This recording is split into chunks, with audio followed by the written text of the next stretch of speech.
5 a.m. No alarm. Your body doesn't need one anymore. The bed you're lying in costs more than most people's cars. The sheets against your skin are Italian linen, $8,000 a set, softer than anything you've ever felt.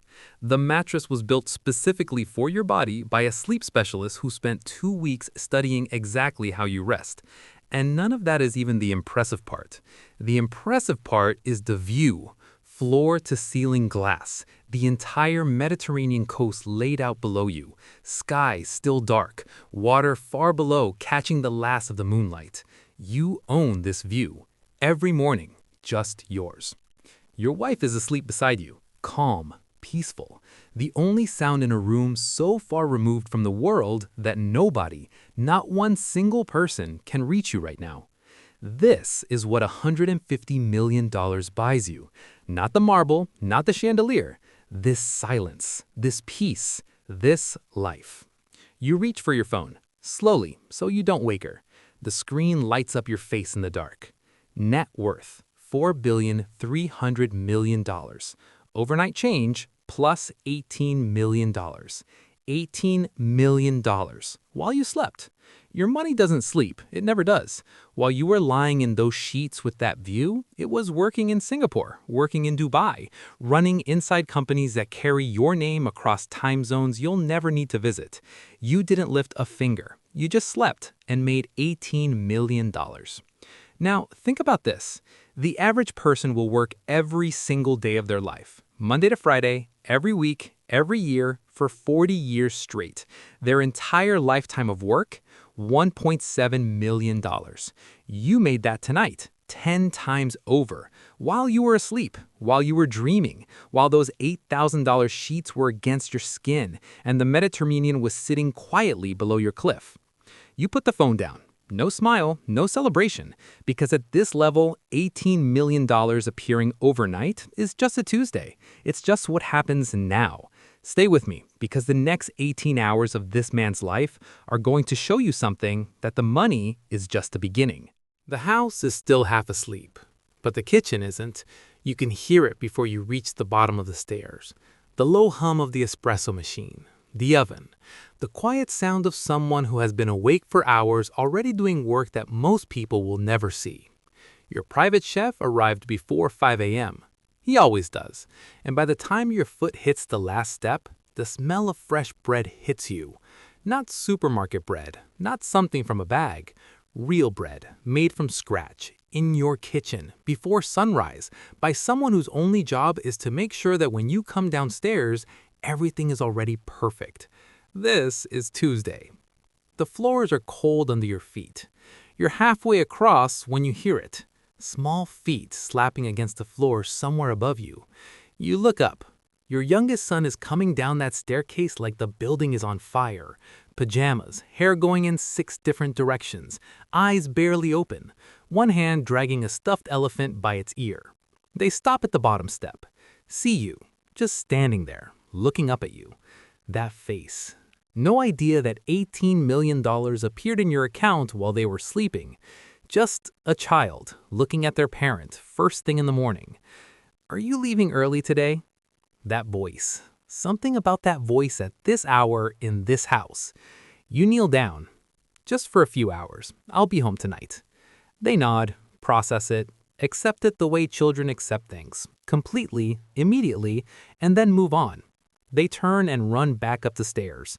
And you stand there, alone, in a villa worth $150 million, with a net worth of $4.3 billion, and the day ahead of you that most people couldn't even imagine. At 8:03, 3 vehicles leave the villa gates. Yours is in the middle. You don't choose the middle for comfort, you choose it because that's where the protocol puts you, and you stopped questioning the protocol a long time ago. The same way you stopped questioning the altitude on the aircraft. The same way you don't think about the weight of the watch anymore. It's just the life now. The vehicle is a custom Mercedes S-Class, armored. The glass beside your face weighs 40 kilos per panel. The tires will run flat for 80 kilometers if they need to. The interior was hand-stitched in cream leather by a workshop in Stuttgart that takes 14 weeks per vehicle. 14 weeks for one interior. The seat you're sitting in right now was someone's entire job for 3 months. The security lead is in the front vehicle. He hasn't spoken about the route this morning. He never does.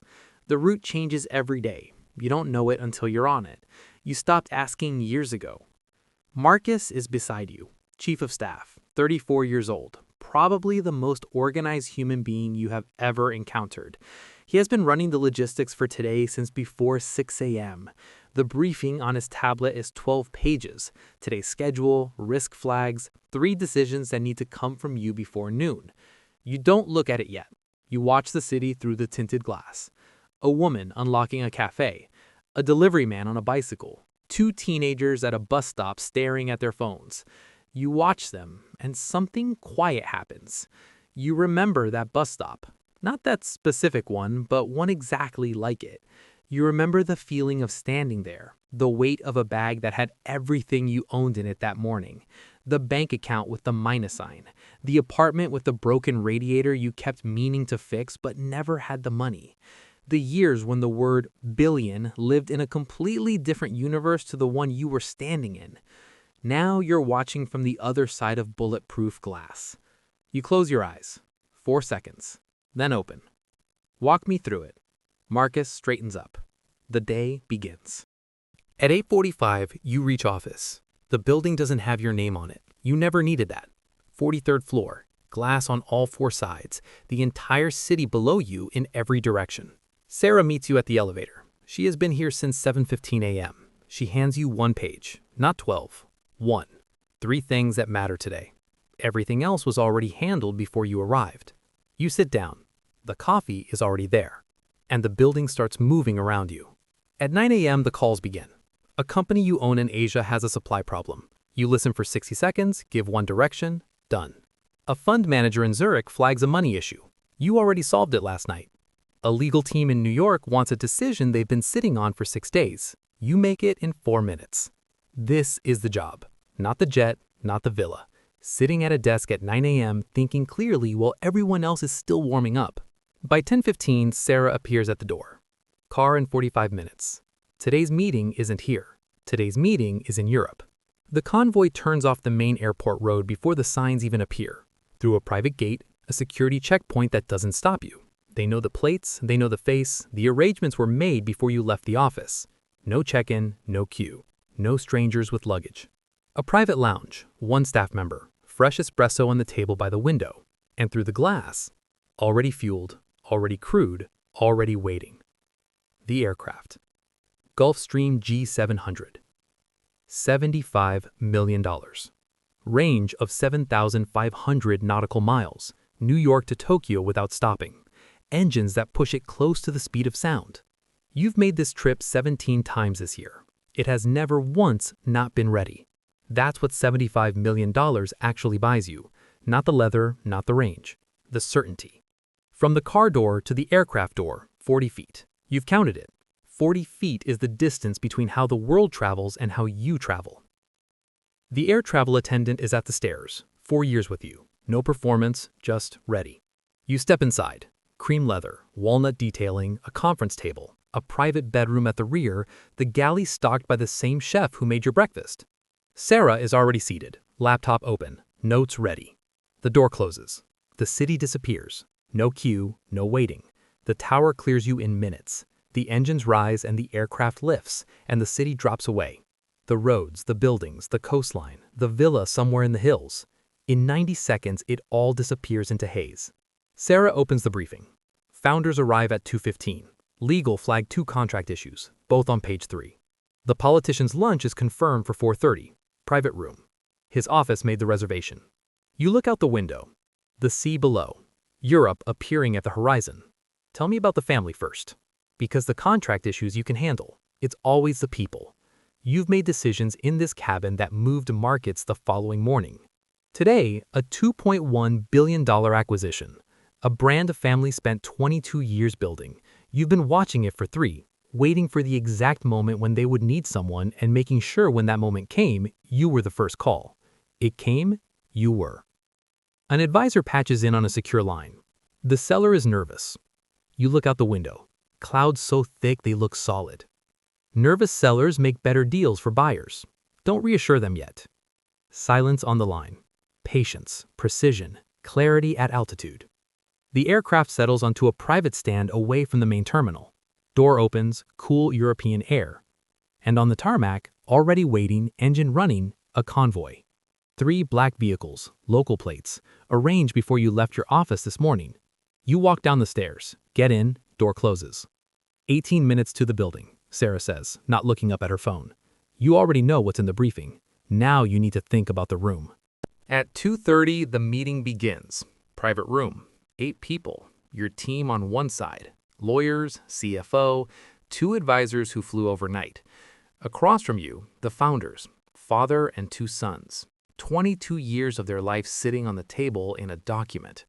The lead lawyer slides the term sheet toward you. The father watches your face. You look at the document. Then you look at him. Tell me what the company means to you. Not the numbers, the company. The room shifts. He talks, really talks. The first location, the years when paying staff was a crisis every month, what it meant when his sons joined. You listen completely. Then you ask 2 questions, quiet and precise. The second one catches their lawyer off guard.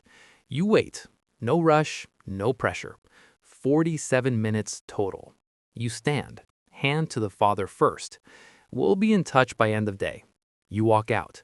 Sarah falls into step beside you in the corridor. Well, tell them we need one more thing before we move. What thing? They'll know. She doesn't push. When you say it like that, the deal is already done. Lunch at 4:30. A private room 3 blocks away. No menu. The staff already knew what was coming. Someone spoke to someone 4 days ago. The politician arrives exactly on time. People trying to impress you arrive early. People who respect the relationship arrive on time. No phones on the table. No staff present. The conversation sounds like 2 people catching up over food. It isn't. Underneath it, something being discussed that has weight in 4 countries and will never be put in writing. You listen more than you speak. By the time coffee arrives, you both know what the other came to say. Nothing is agreed. Nothing needs to be. Some understandings don't require documents. You shake hands. He leaves first. You button your jacket. Car, you say to Sarah. She's already texting the driver. You're back to Aircard at 6:15. The city at early evening. Golden light, long shadows, people finishing work and heading somewhere. The private terminal quiet when you arrive. The aircraft already lit, already fueled, already ready, exactly as you left it. You climb the stairs, step inside, door closes. Europe disappears. The aircraft lifts into the evening sky. Sarah is asleep in the rear seat within 20 minutes. She's been running since 7:15 a.m. She's earned it. The flight attendant sets a whiskey on the table without being asked. Single malt, a bottle given as a gift after a deal closed 2 years ago. You pour 2 fingers. You don't open the briefing. You just sit with the window and the altitude and the quiet. The deal is done. You knew it the moment the father started talking about the first location, the way his voice changed, the way he stopped performing and just spoke. You asked that question for a reason, not strategy, instinct. At 8:50, you're back, in city, your city at night. The office building still lit on the upper floors. You go back in, because there are still hours left and things that need to move. 9 p.m. Calls returned, acquisition reviewed. New York gets their answer. A director and a producer arrive. 40 minutes, 1 honest answer out of 4. You'll hear by Thursday. You stand at the glass. Same city where you once had nothing, now deciding whether to back a film on a Tuesday. Car. 11:30. City quiet through the tinted glass. The deal, the politician, the film, and underneath it all. Are you leaving early today? 11:55. Villa quiet. Pool holding a sky full of stars. Upstairs, your youngest asleep. Stuffed elephant under one arm. Nightlight turning everything amber. You sit on the edge of the bed. The jet, the deal, the 18 million. None of it is as loud as this room. Your wife in the doorway. Come eat something. Midnight. Just the two of you. Food on a counter. She asks what was hard today. You tell her everything. This is what the day was built around. 12:30 a.m. Same ceiling, same quiet. Your wife beside you, your children in their rooms, your home still. Saturday. Front row, nothing moves. Good night.